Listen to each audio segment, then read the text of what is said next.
ကျွန်တော်အမှန်တရားကဘာလဲဆိုတာကျွန်တော်ရှာဖွေဖို့ရန်အရေး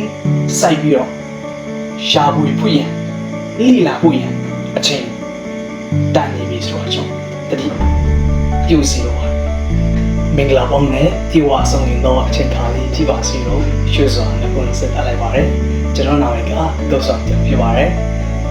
ဒီကနေ့ဒီအချိန်ခါမှာကျွန်တော်အရေးကြီးတဲ့အင်တာနက်အရေးကြီးတဲ့သတင်းစကားကိုကျွန်တော်ဆွေးနွေးဝင်တော့မှာဖြစ်ပါတယ်ကမ္ဘာပေါ်မှာရှိတဲ့လူသားတိုင်းပို့ထုတ်စင်ပါသမျှတင်းတင်းတီအပ်တဲ့သတင်းစကားပြုစကားကိုကျွန်တော်နေဒီကနေ့မှာဝင်ကပြီးမယ်ဖြစ်တဲ့အတွက်ကြောင့်ကျွန်တော်အရင်ဆုံးဗျာဒင်ရဲ့တန်ရှင်းတော်ဝိညာဉ်တော်ရဲ့ကိုမြင်မဆခြင်းကိုအရင်ဆုံးတောင်းအပ်ကြရအောင်ကောင်းကင်မရရှိတော်မှာကျွန်တော်ကိုယ်ရောပါတဲ့ဒီကိုရောဤကျေးဇူးတော်ကိုချီးမွမ်းပါ၏ရချင်းလိုက်တဲ့ကိုယ်ကိုချီးမွမ်းပါ၏ကျွန်တော်မှာပါလာတဲ့ကျင်နာစာမဲ့ကိုခလုံးပြီးစူတောင်းတောင်းနိုင်ပြတော်မူပါဒီသတင်းစကားများဝင်ငါချင်းဒီကိုရောဖိုက်ဘုံတော်တင်ရှားစီဖို့ရန်ကိုရောဘုံမတိတိတဲ့သူကိုရောဘုံတည်ကျွမ်းဖို့ရန်ကိုရောနဲ့ပုံမနေကစီဖို့ရန်ဖြစ်စီတော်မူပါကျွန်တော်လူတိုင်းဟောပြောချင်းကိုပဲနဲ့ပြတဲ့ကိုရောဖိုက်လူတော်တိုင်းတန်ရှင်းတော်ဝိညာဉ်တော်မှတွင်ချင်းဖြစ်ဟောပြောချင်းဖြစ်စီတော်မူပါဆိုတော့ဒီမှာဘာလို့ဒီရှိနာမတော်ကိုမြည်ပြီး strong ပါပါအာမင်ကျေးဇူးတင်ပါတယ်ကျွန်တော်ဒီကနေ့မှာအမတန်မှပြီးအရေးကြီးတဲ့သတင်းစကားကိုဆွေးနွေးဝင်ကဟောပြောတော့မှာဖြစ်ပါတယ်အရင်ဆုံးကျွန်တော်ကျမ်းစာတော်မြတ်ကိုဖတ်ကြရအောင်တိမောသေဩရစာပရမဆောင်ခန်းကြီးနဲ့အငယ်လေးဘလို့ဖော်ပြထားရဆိုရင်လူအပေါင်းတို့ဒီကဲတင်ချင်းတို့ရောက်၍တမန်တရားကိုသိစေခြင်းကဘုရားသခင်အလိုတော်ရှိ၏ဆိုပြီးတော့ကျွန်တော်ဖော်ပြတာကျွန်တော်တွေ့ရပါတယ်ကျွန်တော်အနေနဲ့ဒီကနေ့မှာဆွေးနွေးရမယ်သတင်းစကားရဲ့အကောင်းဆုံးကတော့လူတိုင်းအတွက်သတင်းပေးသတင်းမဟုတ်ရင်လူတိုင်းအဖို့သတင်းစကားသတင်းကောင်းဆိုပြီးတော့ကျွန်တော်နဲ့ကောင်းစေပေးပါတယ်ကျွန်တော်ဒီအလုံးစုံသွန်းလာတဲ့ဒီလောကကဘာထဲမှာအသက်ရှင်နေတဲ့အခါမှာတဘာဝအပြန်တဲ့ယောဂများကြမ်းတမ်းတဲ့လူနေမှုပုံဝင်ခြင်းမှာအသက်ရှင်နေတဲ့သူတွေဖြစ်ပါတယ်ခက်ခဲလာတဲ့ကြမ်းတမ်းလာတဲ့အခြေအနေမှာကျွန်တော်သက်ရှင်ရတဲ့မျိုးသိလူငယ်များလူသားများဖြစ်ပါတယ်သူ့ပြင်တောင်ကအရှုတော်တနည်းတမျိုးမှာကြည့်မယ်ဆိုရင်လူတွေကသူတို့လှုပ်ချင်တာလှုပ်ဘယ်သူကမှဘီယုံဆိုင်တော့ဘူးစိုးရိမ်ဖြစ်စီကောင်းရိမ်ဖြစ်စီသူတို့လူချင်တဲ့အရာအတွက်အသက်ကိုယ်တော်စသေးပြီးတော့လုံတဲ့ခေတ်အချိန်ကာလလေးဖြစ်ပါတယ်ဘယ်သူကမှဘီယုံဆိုင်တဲ့အချိန်ကာလလေးဖြစ်ပါတယ်ဒီလိုမျိုးခက်ခဲကြမ်းတမ်းတဲ့အချိန်ဒီမှာအသက်ရှင်နေတဲ့ကျွန်တော်လူသားများကဒီလိုမျိုးကြမ်းတမ်းတဲ့ပတ်ဝန်းကျင်ရဲ့ဒီကျွန်တော်ရဲ့ပတ်ဝန်းကျင်ရဲ့ဩဇာလွှမ်းမိုးမှုအောက်မှာရှုံးမကြရဘူးအရာကျွန်တော်နေဒီပြုစီလိုပါတယ်ခက်ခဲကြမ်းတမ်းရန်ဆိုင်တဲ့အချိန်ကြီးဖြစ်ပြီးပဲကျွန်တော်အမှန်တရားနဲ့အသက်ရှင်ဖို့အရာလိုအပ်ပါတယ်ဒီချိန်ကမှဆိုအမှန်တရားဆိုတာတွေ့ရမှုရှားရမှုအရင်ခက်ပါတယ်တုံ့ပြီးမဲ့ကိုဘီနာကိုပတ်ဝန်းကျင်ကိုမကြည့်ပဲနဲ့အမှန်တရားကိုကျွန်တော်ရှာပြီးတော့ယတနာရွှင်ရတနာကိုရှာတဲ့သူတွေကသူတို့ရဲ့အသက်ကိုမမျောပဲနဲ့မရအအောင်ရှာတယ်မျိုးကျွန်တော်ဒီအမှန်တရားကိုရှာပြီးတော့အမှန်တရားတိုင်းသိရှင်လိုက်လျှောက်ဖို့ရန်အချိန်ကဖြစ်ပါတယ်ကျွန်တော်ဒီလိုမျိုးဒီကျွန်တော်အသက်ရှင်နေတဲ့ခိခါနဲ့ထပ်တူပြီးတော့ကျမ်းစာတော်မြတ်မှာဖော်ပြထားတဲ့ပုံကိုရဲ့အကြောင်းနဲ့ကျွန်တော်အနေနဲ့လေ့လာပြီးတော့သူ့ရဲ့အဘွားတက်တာနဲ့ကျွန်တော်ဒီခိအချိန်ခါနဲ့ကျွန်တော်နှိုင်းယှဉ်ပြီးတော့သင်ခန်းစာများကိုအများယူကြရအောင်ဘယ်သူအကြောင်းလဲဆိုရင်တော့အရေးဖြစ်ပါတယ်ဗျာဒင်ကကဘာဥစားကနေဒီလူသားများကိုဖန်ဆင်းတဲ့အာဒမ်နဲ့အေဝါကိုအပြစ်ကင်းအနာစာကင်းတဲ့တတဝါအသက်ရှင်တဲ့လူသားဖြစ်ဖန်ဆင်းပြီးမဲ့တို့အပြစ်မှာကြောက်ရောက်တယ်တော်တော်လည်းပြတ်တင်ကဒီ ဒီအာဒန်နဲ့အေဝါကိုပြစ်မထားနိုင်နဲ့ယေရှုဆောင်ရှောက်ပေးတယ်ပြီးတော့ခေတ်ဆက်ဆက်လာတယ်ပြီးတော့နောအေအချိန်ခါရောက်တဲ့ခါမှာလူသားတွေကကျွန်တော်ဒီခေတ်ဒီချိန်ခါလိုမျိုးဇိုးသွင်းယုံညံ့ပြီးတော့ကြမ်းကြုတ်ပြီးတော့ရိုင်းဆိုင်တဲ့အသက်တာမျိုးရောက်ရှိတာကျွန်တွေ့ရပါတယ်သူတို့လှုပ်ချင်တဲ့အရာကိုလှုပ်ပြီးတော့မိန်းမတွေယောက်ျားတွေယူကြတယ်မကောင်းတဲ့အရာတွေလှုပ်ကြတယ်ဘုရားသခင်ရဲ့သားတွေကဒီလောကီရဲ့သားသမီးတွေနဲ့ပေါင်းစပ်တဲ့အခါမှာအပြစ်အကြီးမားမားဖြစ်လာတယ်ပြီးတော့ဒီသူတို့လှုပ်ချင်တဲ့အရာတွေလှုပ်ကြတယ်ဘုရားသခင်ကိုမလီမစားပြုတ်ကြတယ်ဘုရားသခင်ကိုမယူတည်ကြတော့တဲ့အခါမှာဆိုရင်ဘုရားသခင်ကဒီလောကမှာရှိတဲ့ဒီကမ္ဘာပေါ်မှာရှိတဲ့လူသားတ attva တွေကိုကျွန်တော်ရေနဲ့ရှင်းလင်းမယ်ရေနဲ့တန်ရှင်းချင်းလုပ်မယ်ဆိုပြီးတော့နောယေကိုပြောခဲ့ပါတယ်နောယေကဆိုရင်ဘုရားသခင်ပြောတဲ့တရေစကားတရိပ်ပေးစကားကိုသူတယောက်တည်းပဲမတားပြီးတော့ဒီတိုင်းသူတယောက်တည်းကောင်းဖို့ရန်သူတယောက်တည်းလူမြောက်ခွင့်ရဖို့ရန်ဒီတရေစကားကိုလူဝဲမထားမယ်သူ့ရဲ့ဘေးနားမှာရှိတဲ့လူတွေကိုဟောပြောတာကျွန်တော်တွေ့ရပါတယ်သူ့ရဲ့ခေတ်မှာရှိတဲ့သူရဲ့အိမ်ချင်းမြို့မှာရှိတဲ့လူသားအားလုံးကြားအောင်သူကဘုရားသခင်ကဒီကဘာမြေကြီးကိုရည်နဲ့စီချောမယ်ဆိုတော့တတိပြုစကားတည်င်းစကားကိုဟောကြားခဲ့ပါတယ်ဟောကြားယုံတာကနောယေကဆိုရင်သူ့ရဲ့အလုံးနဲ့တကိဘုရားသခင်ရဲ့တတိပေးစကားကိုဖော်ပြတာကျွန်တော်တွေ့ရပါတယ်ဘယ်လိုလဲဆိုရင်ဘုရားသခင်ကလူမြောက်ဖို့ရန်ဘုရားသခင်ကဒီလောကဒီကမ္ဘာပေါ်မှာရှိတဲ့လူသားတွေကိုရေအားဖြင့်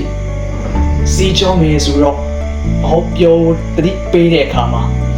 ဘုရားသခင်ကလူတွေကိုဖျက်ဆီးချင်တာမဟုတ်ပါဘူးအမှားမှာဆိုရင်တို့တတိထားရမယ်အချက်ကတချို့တွေကဆိုရင်ဘုရားသခင်ကအရန်ပြီးတော့ကြမ်းကြုတ်တဲ့ရက်ဆက်တဲ့လူတွေအများကြီးတပ်ဖြတ်တဲ့ဖျားဖြစ်တယ်ဆိုတော့ဖျားခင်ကိုအပြစ်ကျင်တာချုံကြားဖို့ကောင်းကြားဖို့လိမ့်မယ်ဟုတ်ပါတယ်ဒီတိုင်းဖျားခင်ရဲ့အစီအစဉ်ကိုကျွန်တော်မသိတဲ့အခါမှာဒီလိုမျိုးအတွေ့အခေါ်မျိုးပေါ်လာကြပါတယ်ကျွန်တော်ဒီအချိန်ဒီအကြောင်းအရာနဲ့ပတ်သက်ပြီးတော့ကျွန်တော်ဒီကိုပြောချင်ပါတယ်ဖျားခင်ကဆိုရင်လူတွေကိုရေအားဖြင့်စီးကြောမယ်ဆိုပြီးတော့တတိပေးချင်းကဆိုရင်လူတွေကိုဖြည့်ဆည်းချင်တာမဟုတ်ပါဘူးအမှန်မှာတော့လူတွေကိုဖြည့်ဆည်းချင်တာမဟုတ်ပါဘူးသူတို့လုပ်တဲ့မကောင်းတဲ့အကျင့်စရိုက်တွေတုစရိုက်တွေများပြားလွန်းတဲ့အခါမှာဘုရားသခင်ကိုမယူသည်မကိုးကွယ်တော့တဲ့အခါမှာသူတို့ရဲ့မကောင်းတဲ့အပြစ်တုစရိုက်တွေကိုဘုရားသခင်ကပယ်ရှင်းချင်တာဖြစ်ပါတယ်လူသားတွေကိုတပ်ချက်ချင်တာမဟုတ်ပါဘူးသူတို့ရဲ့လုပ်တဲ့အပြစ်ကိုဖြတ်ချင်တာဖြစ်ပါတယ်ဒီအချက်ကိုကျွန်တော်သိချစွာနားလည်ဖို့ကျွန်တော်လည်းတတိပြုစေလိုပါတယ်ဘုရားသခင်ကသူ့ရဲ့ချစ်ချင်းမေတ္တာအဖြစ်ဒီအပြစ်ကနေ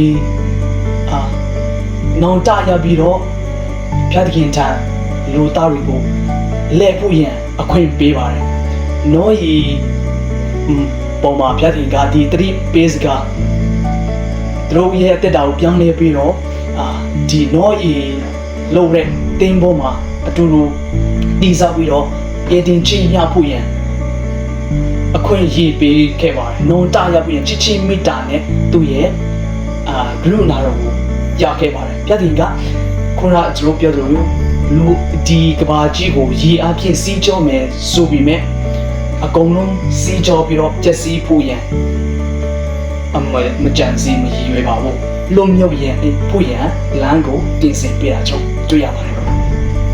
ကျွန်တော်လူသားတွေကိုလွန်မြောက်တဲ့နေလမ်းဖြစ်တဲ့တင်ပေါ်ကို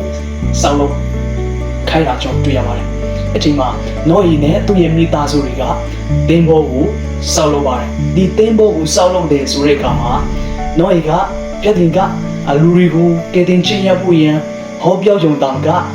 တင်းဘောစောက်ချင်းအားဖြင့်တက်တည်ပြတာဖြစ်ပါတယ်အင်္ဂလိပ်ရဲ့စကားပုံရှိလို့ action speak louder than word ဆိုလိုမျိုးနော်ရီကသူ့ရဲ့စကားချင်းပြောရုံတက်မဟုတ်ဘဲနဲ့သူ့ရဲ့အလုံးနဲ့နိပေါင်းတရားနေပါတရားတော့အလုံးနဲ့မဲတတိပြူတတိပေးတယ်တည်င်းစကားကိုဟောပြောတယ်သူရဲ့စကားနဲ့လည်းတည်င်းစကားကိုဟောပြောတယ်ဆိုတော့တွေ့ရပါတယ်နော်ရီကဒီလိုမျိုးတည်င်းစကားတွေဟောပြောတတိပေးပြီးမဲ့လူတွေကအရင်မဆိုင်ပဲနဲ့လေးလေးရှိုးပြီးတော့ဖျားတကယ်ရဲ့တတိပေးစကားကိုလေးလေးရှိုးပြီးတော့ရင်းပယ်ခဲ့ကြပါတယ်အလုံးမပြီးဝါနေစရာကောင်းပါတယ်ဒါကြီးကသူတို့ကိုအလုံးမပြီးချစ်ပြီးတော့တနာတဲ့အတွက်ကြောင့်လုံမြောက်ဖို့ရန်လမ်းကိုတင်စီထားပေးမယ်သူတို့ကဒီမဆိုင်အလေးထားကြပါသူတို့အလေးမထားတဲ့အတိုင်းသူတို့ရဲ့ရွေးချယ်မှုကိုဖျားခင်ကခွင့်ပြုလိုက်ပါတယ်ဖျားခင်ကသူ့ရဲ့ဂတိပေးတဲ့အတိုင်းသူဂျူတီပြောထားတဲ့အတိုင်းလုပ်တဲ့ဖျားဖြစ်နေဆိုတာကျွန်တော်တတိပြုစီလိုပါတယ်ဒီအပြင်စီကြောမယ်လို့ပြောတဲ့အတိုင်းဖျားခင်ကနော်အီသိမ်းဖို့စောက်ပြီးတဲ့အခါမှာကောင်းကင်ကနေမိုးရေတွေကြာလာတယ်ရေတွေကြီးလာတယ်ကဘာမှာရှိတဲ့တတ္တဝါအားလုံးတည်ချင်းလို့ကြာရောက်ခဲ့ကြပါတယ်တိုးတော်လဲနော်အီစောက်တဲ့သင်္ဘောထဲမှာရှိတဲ့တတ္တဝါတွေနော်အီရဲ့မိသားစုရှိရောက်ကအသက်ရှင်ခွင့်လွတ်မြောက်ခွင့်ရတယ်ဆိုတာကျွန်တော်တွေ့ရပါတယ်ဒီမှာကျွန်တော်သင်ခန်းစာယူမဲ့အချက်ဖြစ်သင်ခန်းစာပေးခြင်းတဲ့အချက်ကအဆွေဘုရားခင်ကကျွန်တော်ကိုရွေးချယ်ခွင့်ပေးပါတယ်ဘုရားခင်ကဒီနော်ရီခေတုံးကအလိုတွေကိုသူတို့ကဲတင်ချင်းဒီစီအပြင်စီကြောချင်းတဲမှာဒီဆုံးရတဲ့သူတွေမှာမပါဘူးရင်လူမြောက်ခွင့်လမ်းကိုပေးပေမဲ့သူတို့ရဲ့ရွေးချယ်မှုချင်းဘုရားခင်ရဲ့ကျေးဇူးတော်ဘုရားနာတော်ကိုလိလိရှုတဲ့အခါမှာဘုရားခင်ကသူတို့ရဲ့ရွေးချယ်မှုကိုခွင့်ပြုပြီးတော့တည်ခြင်းမှာကြာရောက်စေတာဖြစ်ပါတယ်ကျမ်းစာထဲမှာဘုရားခင်ကဒီလိုဖော်ပြထားတဲ့ဆိုရင်ဒီလိုမျိုးဘုရားခင်ရဲ့ပြုနာတော်တွေကိုလိလိရှုအရေးမထားတဲ့အတွက်ကြောင့်ဒီလောကီကိကာလိုတွေကို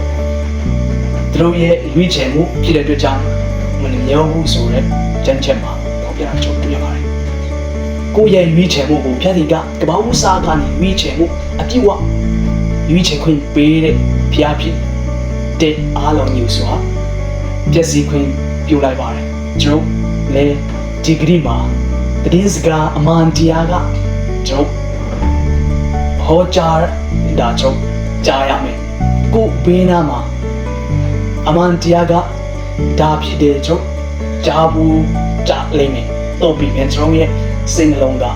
တကားမဖွင့်ပဲနဲ့ဒီအမှန်တရားဒီတည်င်းစကားကိုအရေးကြီးတဲ့တည်င်းစကားကိုကျွန်တော်လေးလေးရှုမယ်ဆိုရင်ကျွန်တော်တို့ရဲ့ရွေးချယ်မှုအတိုင်းပြတဲ့ကပျက်စီးခြင်းမှာခွင့်ပြုလိုက်မှာဖြစ်ပါတယ်ကျွန်တော်အမှန်တရားကဘာလဲဆိုတာကျွန်တော်ရှာဖွေဖို့ရန်အရေးစိုက်ပြီးတော့ရှာဖွေဖို့ရန်လိလာဖို့ရန်အချိန်တန်နေပြီဆိုတော့ကျွန်တော်တတိပြုစီတော့ပါတယ်ဒီနော်အေကိကလူတွေရဆိုရင်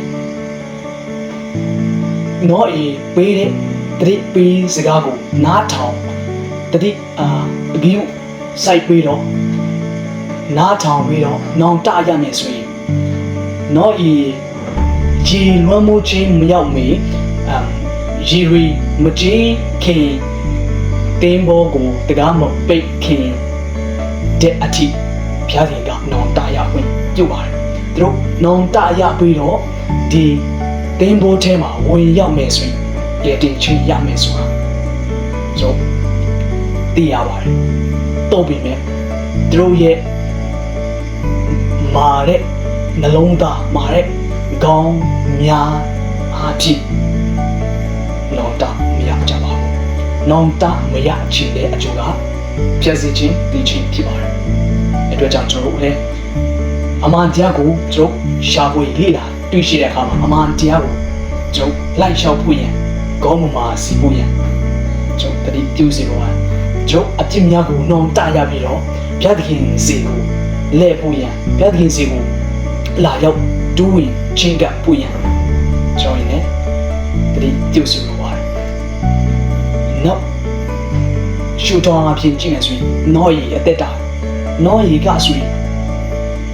သူ့ရဲ့ယုံကြည်ခြင်းအဖြစ်သူ့ရဲ့မိသားစုသူ့အပါဝင်ရှိရောက်တင်းဘောထဲမှာဝင်ရောက်ပြီးတော့ကဲတင်ခြင်းရတာကျွန်တော်တွေ့ရပါတယ်သင်ခန်းစာယူစီချင်တဲ့အချက်ကကိုတယောက်တည်းကြောင့်ကိုမိသားစုလေးကဲတင်ခြင်းရနိုင်တယ်ဆိုတာဒီမှာထင်ရှားတဲ့အမတ်သားဖြစ်ပါတယ်ကိုကဘုရားသခင်နဲ့အဆက်အသွယ်ကောင်းမယ်ဆိုရင်ကိုရဲ့မိသားစုကလည်းကဲတင်ခြင်းရနိုင်တယ်ဆိုတာကျွန်တော်တွေ့ရပါတယ်